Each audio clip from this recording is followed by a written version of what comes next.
பனி நிறைந்த கண்ணாடியில் கண்வரையில் வழிந்தது கண்ணீர். சொற்கள் தான் நிதானமா யோசிச்சு பாருங்க. நம்மை போலவே நடித்து காட்டுகிறது நம் நிழல். அந்த மயானத்திற்கு உயிர் தந்தது ஒரு பிணம். எந்த கிளி ஏமாற்றி சென்றதோ தாடியுடன் இருக்கிறது ஆலமரம். பளிச்சு பளிச்சுன்னு எழுதுறாங்க, குட்டி குட்டியா எழுதுறாங்க. ஒரு நாவல் எழுதலாம், சின்ன சின்னதா எழுதி வீசிவிட்டு போகிறார்கள். வாயை கிழித்த பின்னும் தொடர்ந்து பேசுகிறது கடிதம். இப்ப இருக்கிற பிள்ளைகளுக்கு தெரியாது.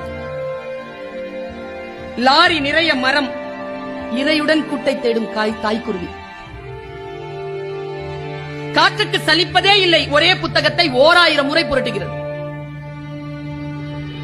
இலையின் நடனம் அதே காற்று, இலையின் மரணம். வீட்டுல போய் யோசிச்சா பதறிடுவீங்க. சரிந்த மேம்பாலம், இடிபாடுகளுக்கு இடையில் சிக்கியது ஊழல். பெருங்கடலை அசைத்துக் கொண்டிருக்கிறது மீன் குஞ்சின் சின்ன துடுப்பு. மீன் குஞ்சுதான், துடுப்பு சின்னதுதான், அசைத்துக் கொண்டிருப்பது பெருங்கடல். காக்கை கூட்டில் காத்திருக்கும் இசை, குயில் முட்டை. எனக்கு ரொம்ப ரசிச்ச ஒரு கவிதையை சொல்ற பாருங்களேன். உங்களுக்கு தெரியல, நீங்க அந்த மனத்திற்குள்ள நீங்க உள்ள போகணும் கீழே. அப்பதான் அந்த சிந்தனை கூட நீங்க போக முடியும். பாருங்க, ஊதாங்குழல் இசைக்கிறாள் அம்மா, ஊதாங்குழல் இசைக்கிறாள் அம்மா, நடனம் ஆடுகிறது நெருப்பு.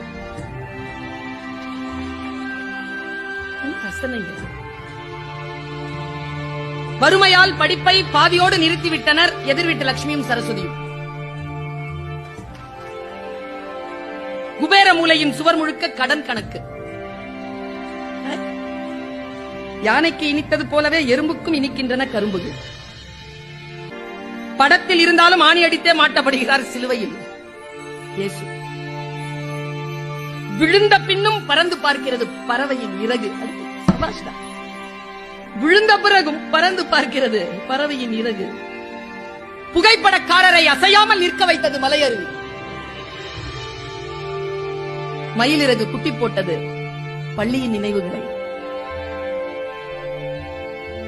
ரயில் மோதி புளிரும் யானையிடம் அழிக்கப்பட்ட காட்டின் குரல்.